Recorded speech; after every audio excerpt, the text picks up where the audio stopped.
Hey, superachievers!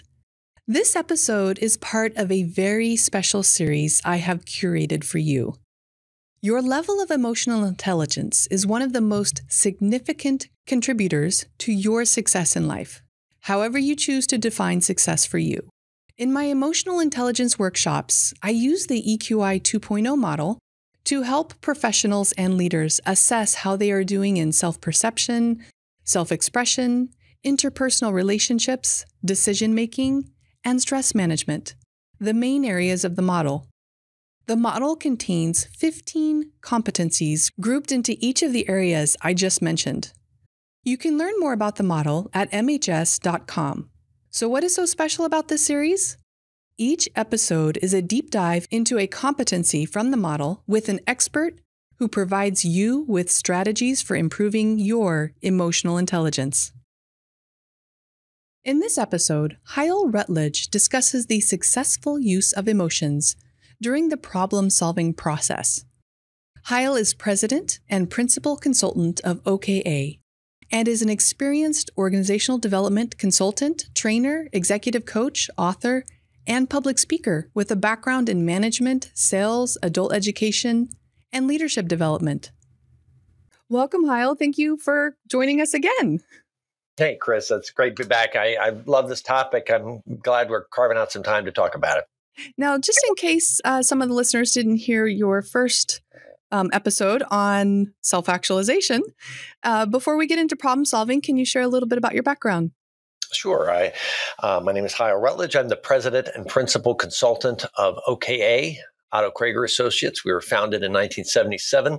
We are in Fairfax, Virginia, just outside of Washington, D.C., and our specialty as a training, coaching, and consulting provider is leadership and team development, helping leaders and teams to work more effectively, work more creatively, and we use a lot of tools in our work. About 75% probably of our work is done around different psychological tools. In the last 10 years or so, we've developed a real deep reputation for emotional intelligence and the EQI, and so that's how you and I got connected. And I really will take any chance I can to talk about emotional intelligence. And our topic today, problem solving, is probably the most misunderstood of all the 15 or 16 elements. And so I was really glad that we could carve out some time to shine some light on what can be murky in this model. I love it. I love that you're speaking to us about this particular topic,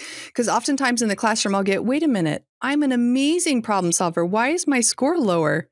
So in regards to emotional intelligence, what is this problem solving?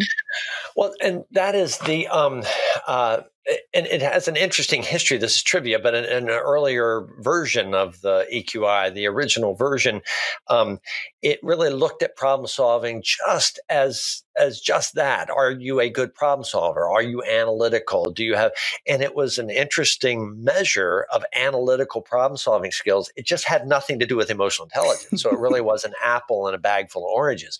And so when this was revised and really significantly improved back about 15 years ago, it actually became what we know now as problem solving. And that's really looking at your ability, your tendency to engage the human side of the problems that you face.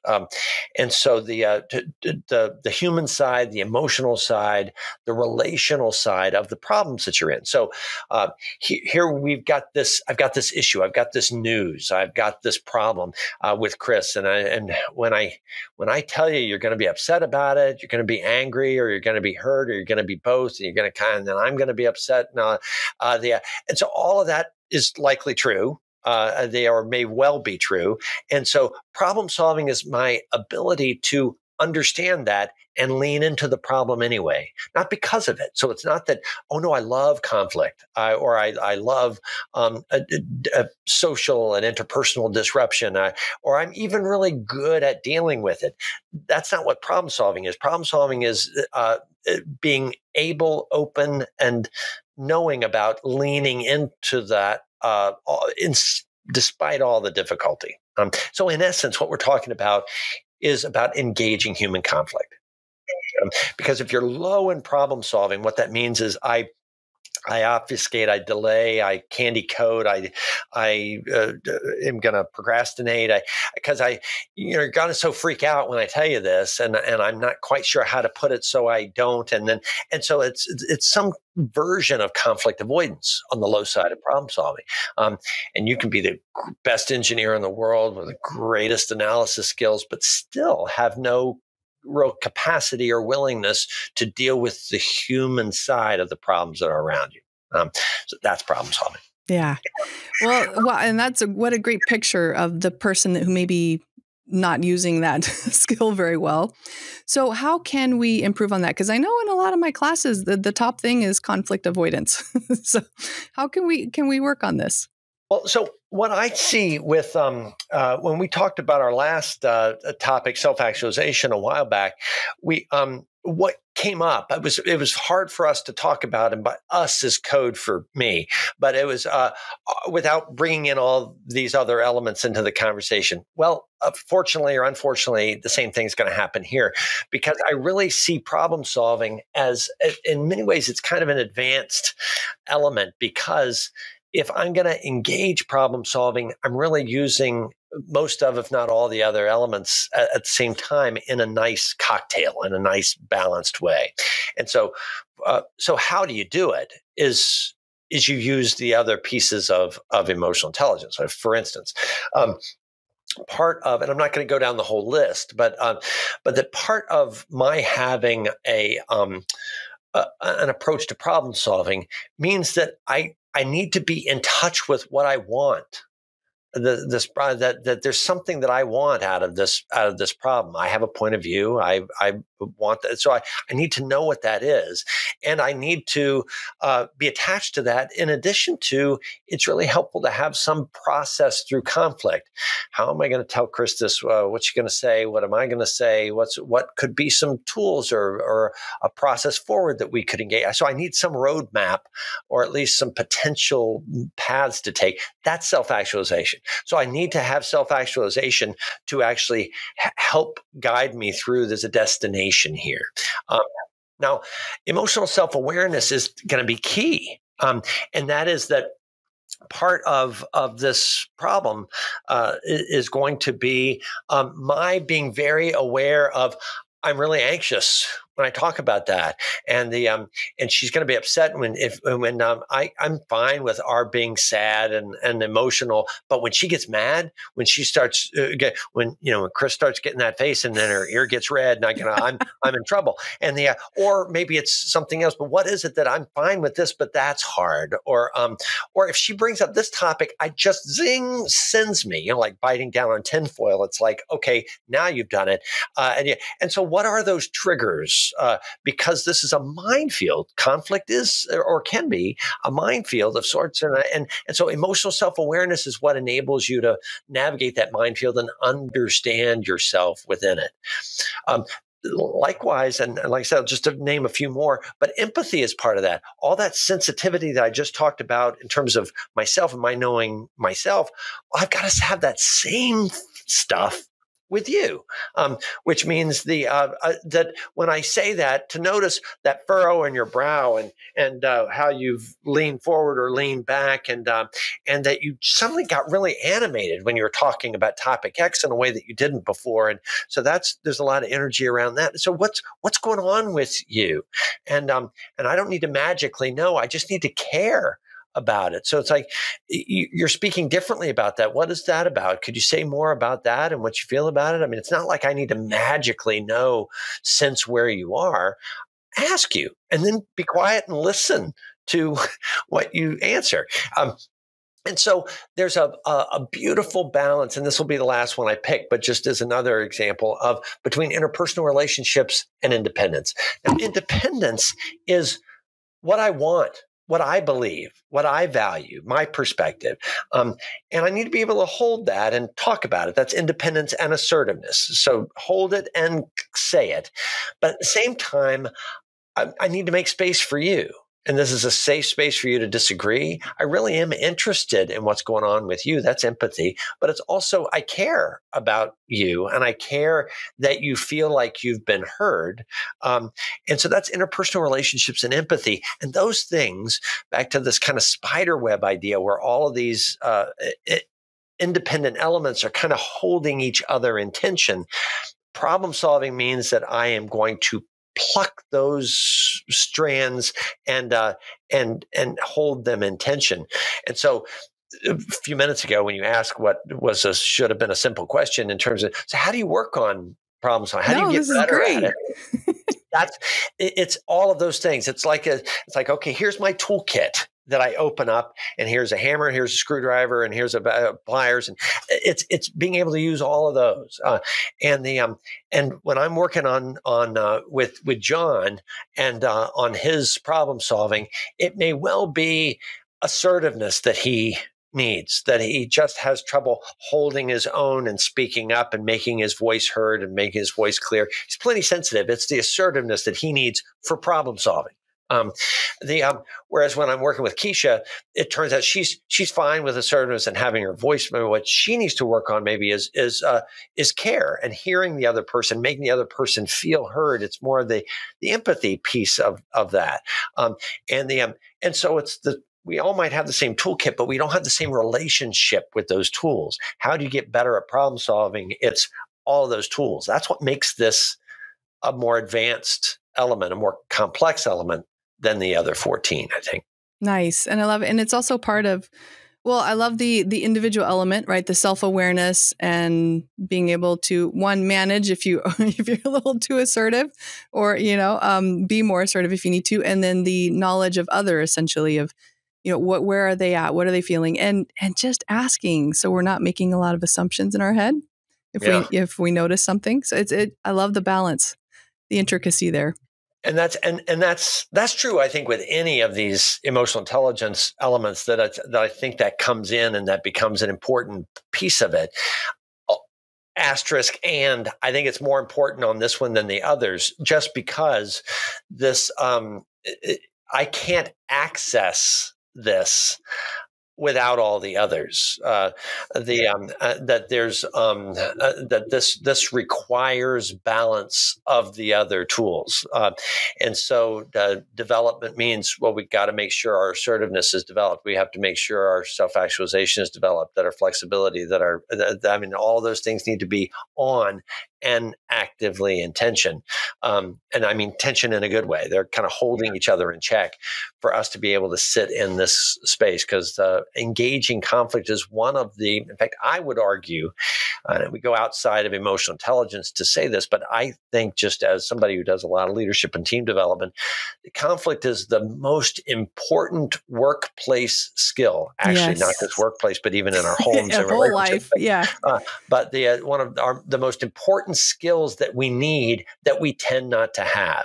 Now, you might have it, but in general, it's the thing that is most needed that people most need to work on. If I boil it down, feedback is close in there, and they're cousins, I think. But it's a critical skill, and that's where it lives on the EQ wheel, if you will. It's problem solving. Yeah. Now, would you also say it's maybe, to simplify a little bit, a balance of head and heart? Maybe it is, and so one of the ways. So as long as we're simplifying, you built the door. Let me walk through Go it. for it. the idea of head and heart intention. Yes, in EQ terms, where does the balance of head and heart live? I'd say that's the balance of independence and interpersonal relationship, and some of that is the balance of me and you. And so that independence is me alone.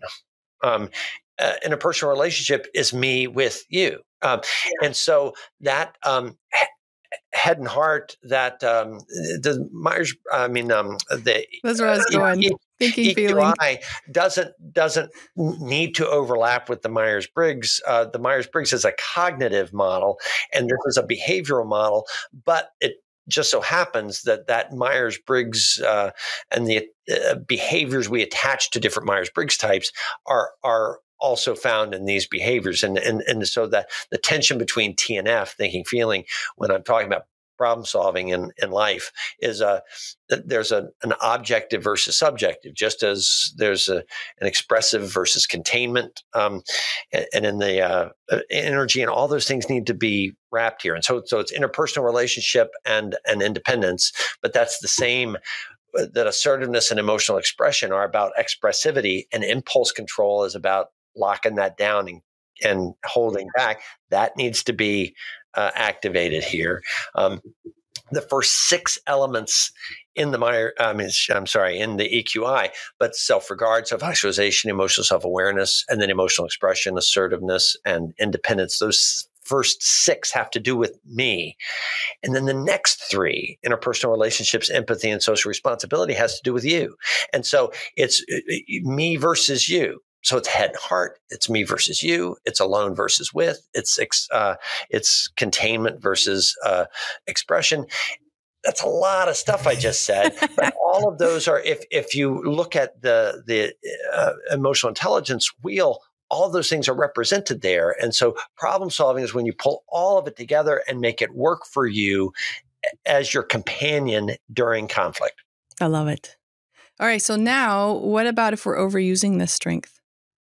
And so that's an interesting thought. And I don't see a lot of people doing it. So which doesn't mean it's not important. Small percentage. But of the ones that are overdone, this is not one that I see overdone a lot. But when it is, that is the case, that somebody that is so oriented towards conflict and the engagement of conflict that they can be that they can insert themselves into conflicts that aren't theirs, and they can see conflict that isn't real. So anything that even smells like a conflict, they'll jump in and attach themselves to it. And this might have been something that you were going to deal with John over there, but it doesn't have anything to do with me. But man, are my fingerprints all over it now? I mean,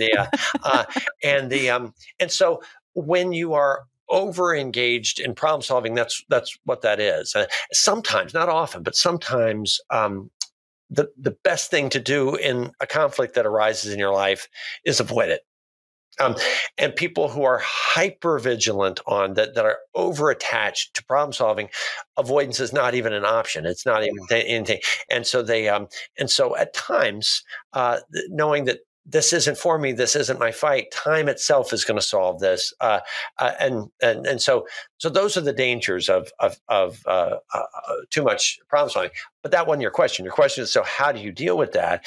And so because if I'm over attached to conflict, what I'm doing is underplaying one of these tensions within. So one of the ways that I can be overly sensitive.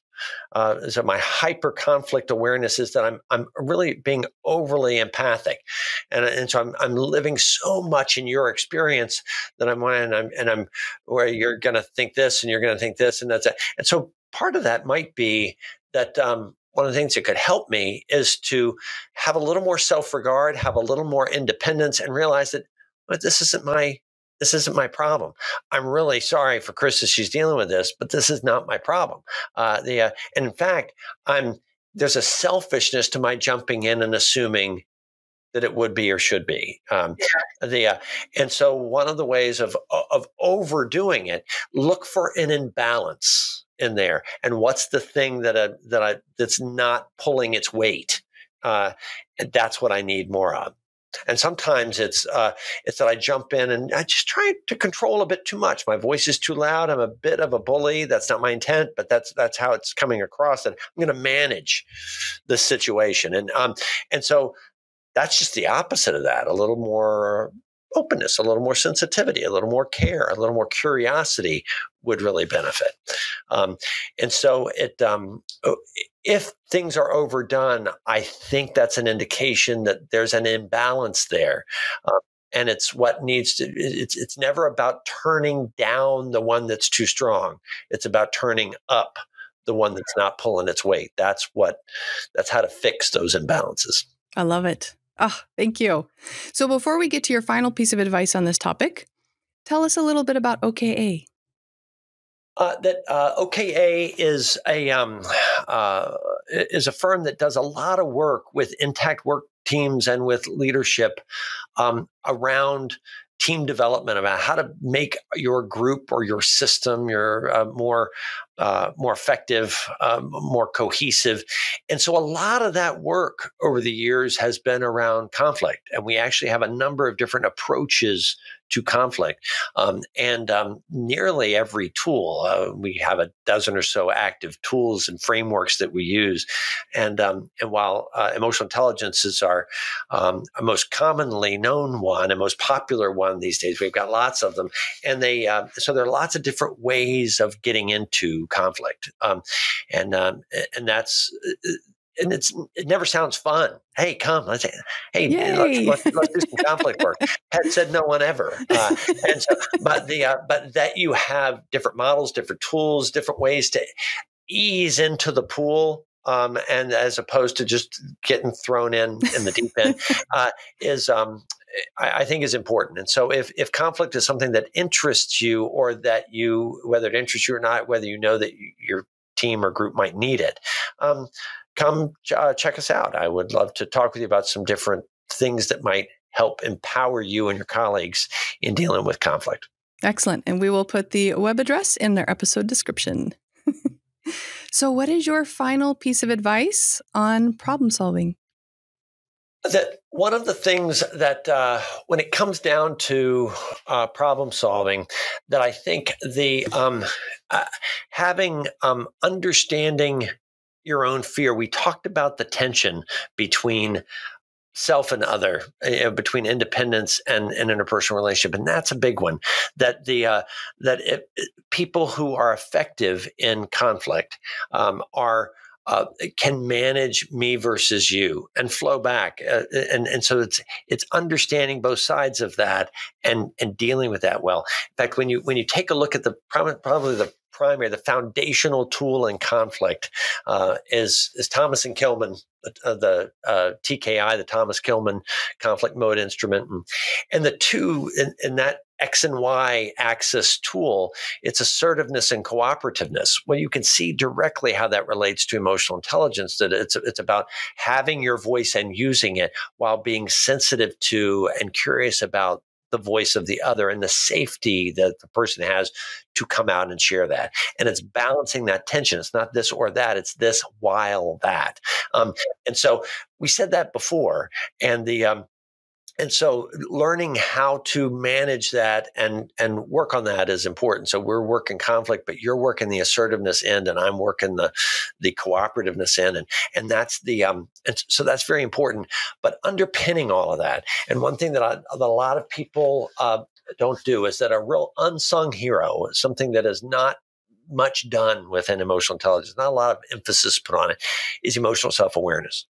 And so the advice I would give to anybody that's interested, not just in problem solving, but in conflict, mothership conflict work, is the importance of knowing myself in terms of, why don't I like this? Why am I afraid of it? Why am I so irritated at what she's saying, at what he is saying? That if I'm not in touch with my own closet and what's in there and how those things are impacting me, I am not going to be very good. I'm never going to be any more than just average in conflict. And so really doing problem solving work means, and it's not obvious when you look at the EQ model, that the connection back to emotional self-awareness, but that really is the foundation.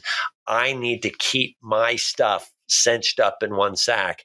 And I don't mean hidden away from view. I mean, I need to have some sense of what's going on in there.